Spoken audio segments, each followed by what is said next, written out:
I recently said goodbye to the 9 to 5 life, or is it 8 to 5 here in the Kenyan context. I've been an employee since my pupillage days. I cleared with KSL in 2017. For those who don't know KSL, it's the Kenya School of Law. After Kenya School of Law, you have to do what we call pupillage. Pupillage is essentially where you work under a firm. It's a fancy name for attachment within the legal space. I did my pupillage, or what some might call internship, sometime in 2018 in Nairobi, at a mid-sized firm in Parklands. My practice largely revolved around corporate and commercial law and a bit of conveyancing here and there. It was a stint of almost a year. Finished a year there. Learned a lot, both from my pupil master and my good colleagues that I worked with there. Beautiful experience, had its ups and downs. Then from there, I was admitted to the bar the following year. I was admitted to the bar on 14th March 2019. What a beautiful day. It was such a beautiful day. Just remembering the hustle and bustle of getting through the city and making your way to Kenya School of Law in Karen. I think at that time I was living somewhere in Kasarani area, still in my school days. I was still living with my brother. So I remember the hustle of going all the way to Karen every other day. And the way KSL is hectic because you literally take on 9 units. You take on 9 units for the entire year. I mean, it's just full-on study. That's why I really felt proud of myself on that 14th March 2019 was when I was finally admitted to the bar. It was a beautiful feeling. It was a beautiful feeling of accomplishment, and just that I managed to withstand the pressure of Kenya School of Law and came out of it. And well, here I am, a lawyer, an advocate of the High Court of Kenya. 6 years later, still standing, still strong. So immediately after my bar admission, I managed to get employment in a law firm, mid-sized law firm. It was a good experience. I managed to get my hands on quite a number of practice areas. You know, the beauty about these mid-sized firms is that you're not limited to a specific practice area. There's no that luxury of top-tier firms where you have departments. Top-tier firms have, or Ivy League firms have conveyancing departments, commercial departments, litigation department. But for some of us here in mid-sized firms, we have to deal with it all. One day you're doing commercial, one day you're doing conveyancing, one day you're in litigation, one day you're handling a succession matter. So it was a good experience. Overall, just trying to get a feel of all these practice areas right from the get-go immediately after my admission. Because I was admitted in March and I got formal employment immediately the following month, sometime in April. Yeah, so it was a beautiful thing to finally start to be employed as an advocate of the High Court of Kenya. I was so excited. I was so excited to learn. I was so excited to grow and just be this amazing lawyer that I'd always see myself going to be. It was a good experience. It had its highs, it had its lows, it had its fair share of opportunities. Yeah, it was a good one. It was a good one. Had its ups and downs, but I learned what I could. I took on what I could, and yeah, here I am. So after a 6-year run in law firms and being an employee or being a legal associate, I finally said goodbye to that 9 to 5 or employment life. Sometime in May, sometime in end of May, I bid it farewell. Honestly, it came rather unexpectedly. I honestly didn't start this year thinking that I'll be in a position where I am today, where I'm completely out of formal employment. I honestly hadn't pictured that. I mean, I'd always known at one point I'd have to leave employment and do my own thing. But honestly, this came rather unexpectedly. I didn't know I was going to leave this soon. But things happened, things escalated, and I had to leave. I can't disclose much yet or now. Maybe when the time is right, I can open up and speak a little about it. But for now, I can't go into the nitty-gritties of why I left or why I had to leave and such like stuff. But what's important is that I finally left that 9-to-5 life. So the whole point of this video is for law students still in campus, still at the Kenya School of Law and aspiring to be an ambitious lawyer, an ambitious advocate one of these fine days. It will be a good learning point for you because essentially I just want to do a quick run through of 9 things I learned from my employment years. And I hope it can be a good eye-opener to my juniors. And I can also say maybe it can be a good sharing experience or a co-learning experience with my colleagues or with my peers, both at the same level or senior to me. I'd appreciate your feedback in the comment section, what you think at the end of the video.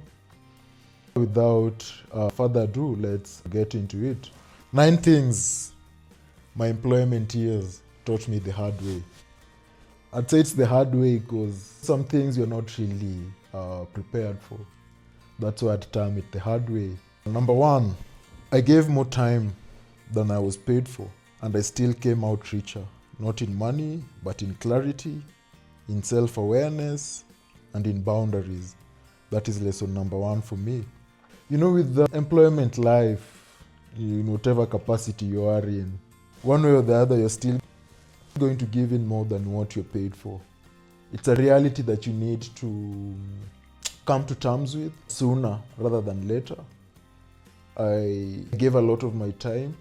I think that's the biggest thing I gave. I gave a lot of my time during my employment years. And I still came out richer in the sense that I've immensely grown, both as a person and as a professional, a lawyer. I've gained immense experience. I firmly believe I can handle a good number of legal practice areas in this country. There are very limited practice areas maybe I haven't worked on in my experience or in my employment years. If it's commercial, I've done it. I've drafted contracts, I've reviewed contracts, I've handled really complex transactions, high value transactions. I've dealt with corporate clients, I've dealt with individual clients, I've handled family law briefs, I've handled divorce matters, children's matters, guardianship matters, conveyancing, I've handled that, I've handled land transactions from start to end, simple purchases, complex purchases, leases, immigration, I've handled it all, processed work permits, processed investor permits, processed student passes, and all that. So I'd say I've really grown richer in the sense that comparing the Brolin of 2019 when I started formal employment and to the Brolin of now who has just left that 9-to-5 life, we are worlds apart. I joined the profession when I was very green, obviously. And I took it upon myself just to be aggressive and learn as much as I can. I never said no to briefs. Sometimes you'd be given a file and you have absolutely no idea how to handle it.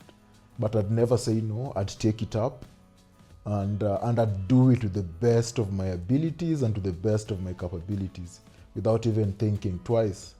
Brolin, there's this file that just came in. Quick briefing, are you comfortable taking it on?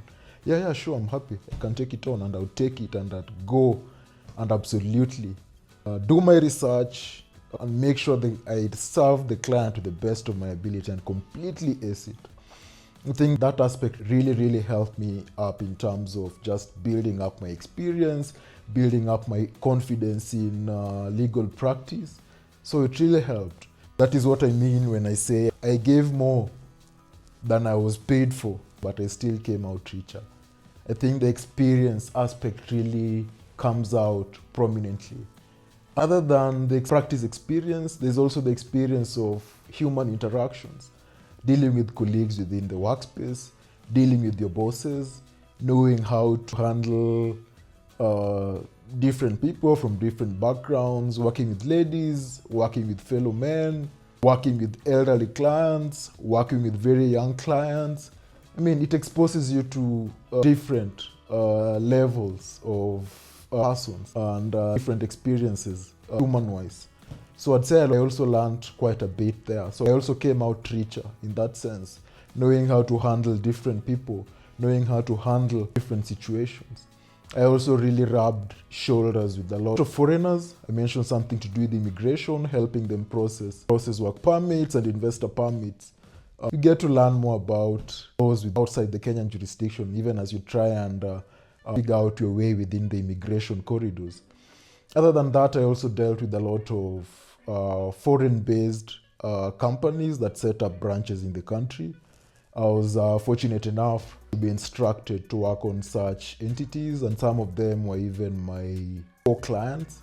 So I really learned a lot from those foreign entities which had branches in the country. It was a good eye-opener. So that is lesson number one. I still came out richer. The amount of money I made for the firm when I handled these briefs or these clients cannot be compared to what I was paid in return. But comparing the two, what I made versus what I was paid, it is not comparable. Take the lesson also to yourself, to my juniors. So come into employment knowing that you're going to give in more, way more than you're going to be paid for. You're going to know the amount of money or the amount of revenue stream you're bringing to the firm. It's going to be immensely more than what you're paid. So it's something that one way or the other you have to come to terms with. You'll put in more, but you're going to be paid way less. So it's up to you. Gain the experience, learn from it, grow, and catapult yourself to newer horizons.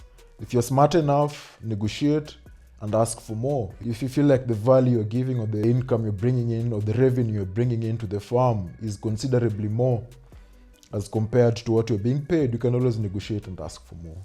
That is lesson number one. Let's go to lesson number two that my employment years taught me the hard way. I learned how to move fast, think sharp, and survive deadlines I thought would break me. That stamina, no law school could have taught it, only the grind could. So it's true. You learn how to move fast and on your feet. In court, you have submissions to file, you have deadlines to meet, clients are on your neck. They don't understand that sometimes you can go to court and you find that the court is not sitting, matter is adjourned, opposing counsel wakes up on the wrong side of the bed and decides to adjourn the matter for very flimsy reasons. Clients still not understand. Why is my matter not proceeding today? If you're dealing with a conveyancing matter, a client might not understand that our systems at the lands registry are extremely bureaucratic and sometimes it can be a painfully slow process. Clients don't understand that. So you have to learn how to manage expectations with clients as well as your bosses. Some partners might not understand, maybe because they haven't dealt with those government bodies or they don't do litigation, so they don't understand the ins and outs of court systems and court processes. So that is something you might have to deal with and learn how to explain to clients and explain to the partners why things didn't work out the way they did. So you learn how to move fast, you have to survive deadlines. Sometimes you don't honestly think, damn, this is tough. You're given a file, you take it up, but once rubber hits the road, then you realize this is a serious brief. It requires you to think analytically. You have to be very strategic in terms of how you're going to implement instructions given to you or execute the instructions given to you. Those are some of the things you are coming to deal with. So practice is a different ball game away from the theory you learn in class in law school. No classes in law school is going to teach you the pressure that comes with practice. Absolutely no class is going to teach you that. There is no unit that teaches you how to deal with the work pressure that comes with the day-to-day life of a legal associate. But you have to learn, improvise, and execute as you go. Honestly, clients don't care. Partners don't care. All they care about is results. So you have to figure it out. Through thick and thin, you have to figure it out and bring out results. Most of the days in legal practice are really tough. They'll test your limits, but you learn, you'll grow if you can persevere enough. So be ready for that aspect as well. Lesson number 3. Not every lesson feels fair. That doesn't make it useless. Yes, there were moments that stung, but bitterness wastes the lesson. I took the truth, left the pain. That's how you build your next chapter. There's some things you're going to learn along the way, the hard way. Could be interactions with your colleagues, could be interactions with partners that might leave a very bitter taste in your mouth. A good example is litigation. You work so hard on a file. You prepare your pleadings meticulously. You file your plaint, you file your application, you put in your submissions, you put in your precedents. I mean, the case is watertight because it's 1 + 1 = 2. But you submit your case, you wait for the judgment, and then 1 + 1 doesn't end up being 2. Judgment comes out and 1 + 1 turns into 3. You know what I mean? I've seen some crazy judgments and rulings in my practice days. There's some judgments and decisions that just come out and you just wonder like, how? You ask yourself how like 1,000 times because you're sure 1 + 1 = 2. How do you give me a judgment that says 1 + 1 = 3? It will test your patience with litigation. It will test your limits, but be ready for that. So no need to be bitter or to be angry with the judicial officer. I mean, we're human. It's going to sting in the moment because you still have to explain to the client, like judgment came out. We all knew 1 + 1 = 2, but unfortunately, the judgment has come out and says 1 + 1 = 3. You have to figure out how you're going to explain that to the client. You have to figure out how you're going to explain that to the partners who are your bosses. That's part of the practice.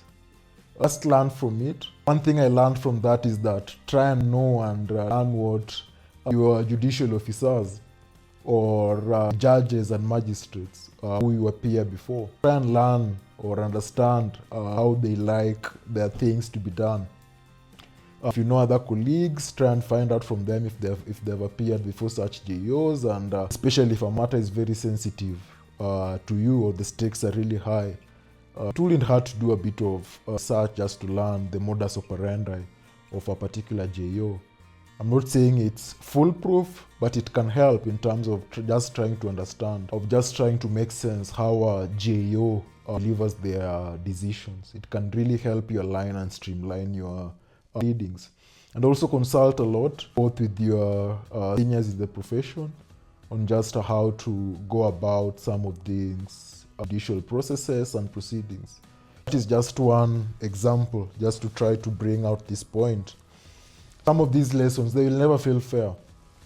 They'll never feel fair, but it doesn't make it useless.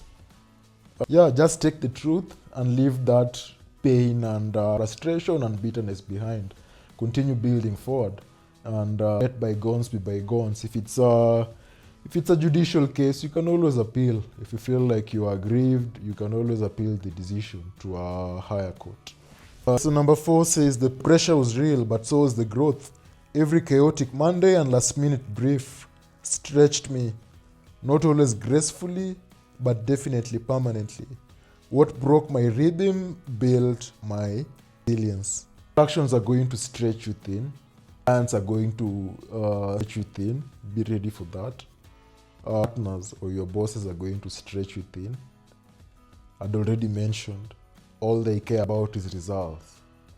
I mean, that is why you're hired. That is why you came to the interview and say you work well under pressure. Yeah? So employment years will be your time to prove that.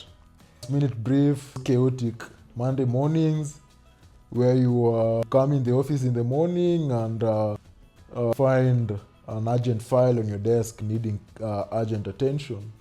And remember, you'd already planned your day to take on other instructions. So you have to try and balance between these conflicting instructions. How do I work things out? Which one do I prioritize? And how do I explain to clients in terms of deliverables that were promised and within what timelines? So pressure aspect, you're going to be tested to the max. So also be ready for that. Remember, clients expect results. They don't care about your excuses. If anything, excuses just make you look weak and small extent maybe incompetent, sorry to say. So put the excuses aside and on the instructions head on and try and deliver results for the client. That's how you get paid. That's how you rack up experiences. That's how you negotiate higher pays and all that. Next lesson. Victories don't make headlines, but they matter. The days I held my ground in a tough meeting. The first time my client said thank you. That helped. Tiny moments, but they reminded me I'm becoming who I hoped I'd be. This largely relates to negotiation aspects. I was recently involved in a very negotiation. It was a litigation brief. Remember, my client was owed a lot of money. My client was owed tens of millions. What we did, we decided to file a liquidation petition against the debtor. Remember, panic set in with the debtor because it was a big firm. I won't mention the industry. It was a big, okay, let me say the industry. It was the insurance industry. Set in, they immediately started making calls. Like sometimes when you file these liquidation petitions, you know, there's that you need to start with. So you file the notice, you serve it on them, they probably think you're bluffing. File the actual liquidation petition, nothing. They still thinks there's time to settle, or maybe you are laughing and you won't go the full extent of actually gazetting the liquidation petition. What happens when you actually gazette a liquidation petition? You can imagine waking up one day and seeing that your insurer has been gazetted because they are unable to pay debts. What is going to ring in your mind?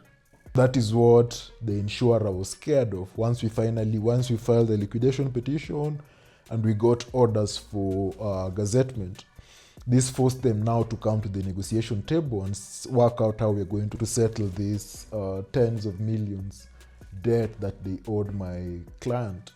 So really tough meetings. You have to really make calls. Because that as lawyers, if you're soft, if you're easy, they can easily derail you and you get a raw end of the deal for your client.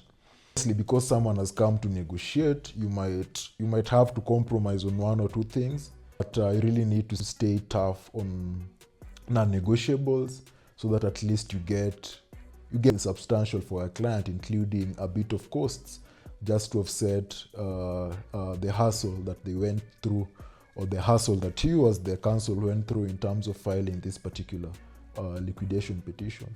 So those are the tough meetings and negotiations that remind you that really shaping you to who, prior to the advocate, you really wanted to be. And I mean, after such a good negotiation and the client, look, these are successful, they have agreed to pay back your debt, a little something for costs. I mean, the client is happy. And directors tell you thank you. And it really means a lot. And it doesn't need to come from a big corporate. It could be a small brief file for a children's matter. You helped a mother get custody of children. You helped a dad to get access to the children after being blocked from seeing the children for the while, and the client says thank you. It really means a lot, and it reminds you like, look, I'm getting somewhere. So tiny moments, but they really mean a lot. They really mean a lot for you. Another lesson is respect is earned, but it starts with how you treat yourself. I stopped overworking for validation, started valuing my own voice. When you respect your time, the world adjusts. This is a tough one or a sticky one. Obviously, during your first years, you really want to put in your all. And I really poured my heart and soul to my employment years. I did very long hours. I reported to work earlier than anyone, earlier than the usual reporting time. More often than not, I was the last person leaving the office or closing that door. At what expense? Yes, I gained experience, but at least some things are going to suffer. Your social life is going to suffer. You're almost going to have zero social life. I'd say this, if you opt for this employment life, try and balance things out. Try and use of the 7 or 8 hour window that you need to work and deliver on your deliverables as per your contract. You can't avoid going over and above. Avoid going over and above, especially if you don't have to. Social life matters. Don't let it suffer too much. If I was to go back in time, that is definitely something I'd look into. I'd probably spend lesser hours in the office than I did. I think my social life these past years has really suffered. Barely have time to catch up with my friends. Barely have time for my own family. That is my nuclear family. Barely have time to go and see barely had time to go and see my parents because of what? Because I was pouring my heart and soul my employment years. I'm saying this because balance it with the first point I mentioned. You're going to put in more than what you're paid for. You're going to put in more than what you're paid for. So I'd rather also put in the amount of time that is required of you. And just leave it at that. Give your best. I'm not saying not give your best. Give your best within those 7 or 8 hours. But don't stretch yourself thin. After 5, please just close your laptop and go home. Go have a social life. Allow yourself time to rest. Allow yourself some time to break so that you are fresher for the following day. Another lesson I learned the hard way. If I could go back in time, I'd definitely probably get to office at 8 and leave at 5. Give my best within those 7-8 hours and leave.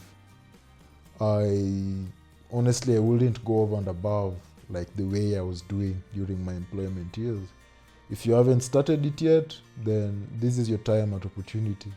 Please learn the one thing you can pick from this video, then let it be that. Let it be that. Okay.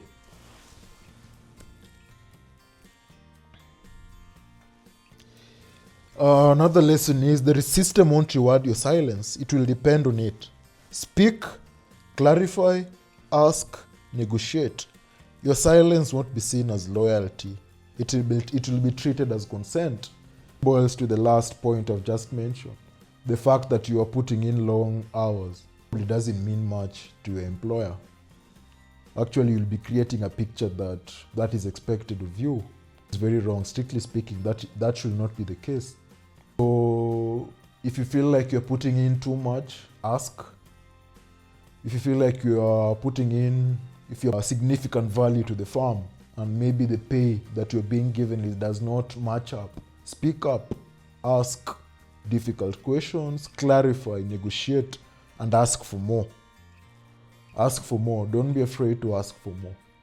Knock those doors and ask for more. Most important thing, have your value or your skill set have your value pack in hand. This is how much I'm making from the farm. This is how much I'm paying. Can we have a discussion about how we can meet somewhere in between in terms of bumping up my current pay? Because from my own assessment, I feel like I should be making significantly more than this. So please, don't be afraid to have those conversations. Your bosses don't like them for obvious reasons because you want more money from them, but don't hesitate. Your silence, they will rely on your silence, they'll bank on your silence, they'll exploit it. So go and knock those doors, go and ask for more. Same thing applies to clients.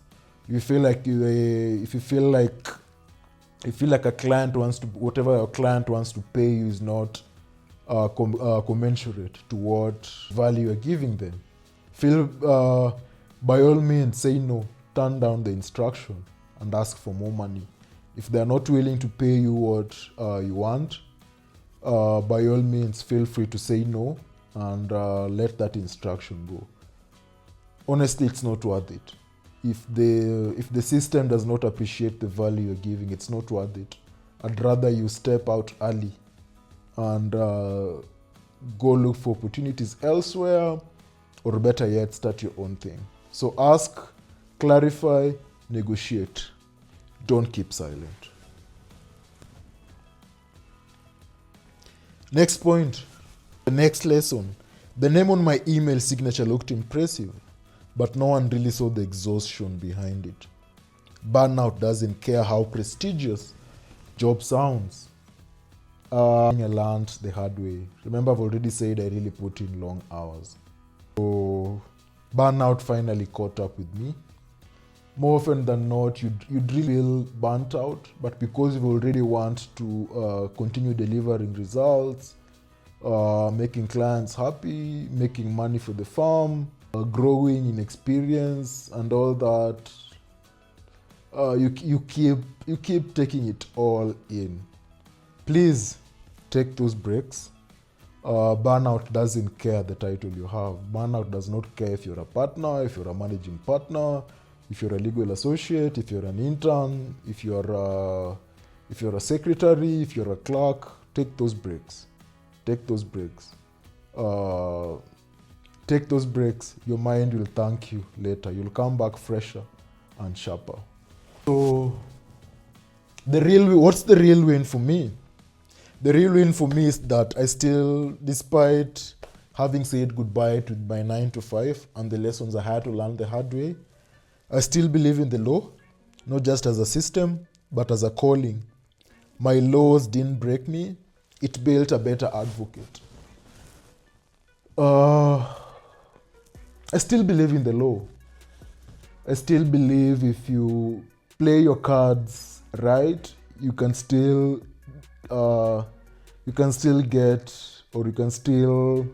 take care of your clients' best interests.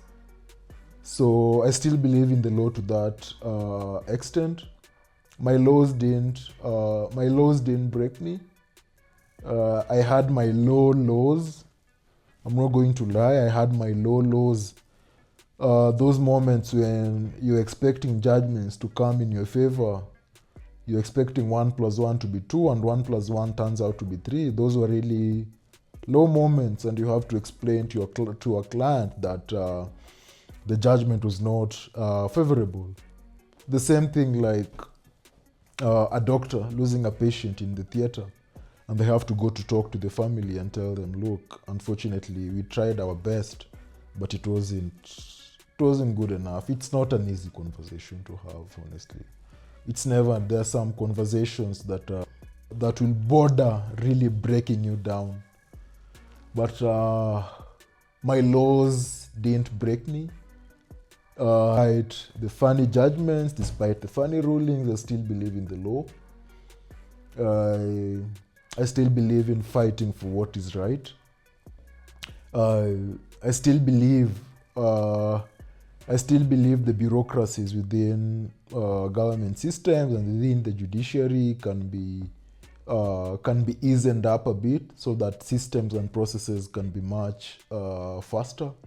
Even as I begin this next chapter, I have my own ways and strategies on how I believe, based on the lessons I've learned from my employment years, on how I believe I'm going to structure things differently, or how I'm going to work, differently. So I've packed all those lessons, and I'm carrying that. I'm packed those lessons, I'm taking those lessons, and I'm carrying that vision to my next chapter. My next chapter, which is my own. I've decided to set up my own firm, for those who don't know. Brolin and Associates, advocates. Setting up my own firm because I don't think I have it in me to be employed ever again. Some of these lessons I've learned were too eye-opening for me to walk back into employment. Honestly, it will take a miracle for me to go back into employment. Right now, I just want to build my own thing, build my own firm, using the lessons and the vision I've carried from my past experiences, both good and bad, and just build this thing that is my own, on my own terms, on my own time, and on my own dime, and just grow it into this beautiful farm. So yeah, those are some of the lessons I learned from my employment years. I hope you're able to learn a thing or two from the same.